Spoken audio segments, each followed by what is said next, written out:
এবছর নববর্ষের ঐক্যতান ফ্যাসিবাদের অবসান স্লোগানে উদযাপিত হবে বাংলা নববর্ষ।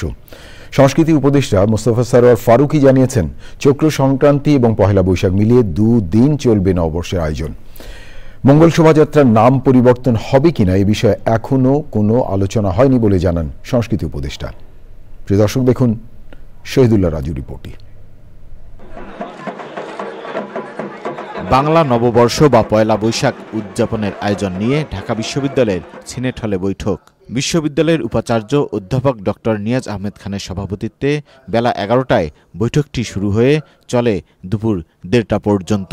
সংস্কৃতি ব্যক্তিত্ব সহ নানা অংশীজনের সাথে বৈঠক শেষে সংস্কৃতি উপদেষ্টা মোস্তফা সরোয়ার ফারুকী বলেন, এবারের শোভাযাত্রায় কি থাকবে, কিভাবে আয়োজন করা হবে, এসব নিয়ে বৈঠকে আলোচনা হয়েছে।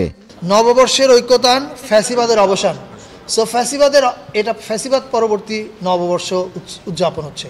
এবং আরেকটা কথা বলতে পারি, এবার উদযাপনটা 2 দিন ব্যাপী হবে। চৈত্র সংক্রান্তির আয়োজনও থাকবে, পয়লা বৈশাখের আয়োজনও থাকবে জাতীয়ভাবে। তার মধ্যে এই শোভাযাত্রাও একটা আয়োজন।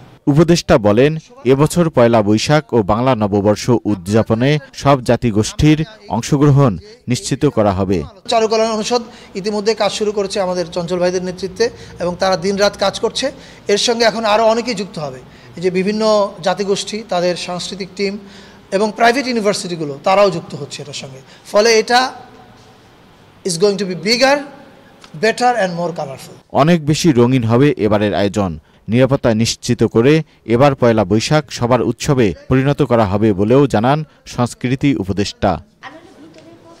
Shahidullah Raju, channel I, Dhaka.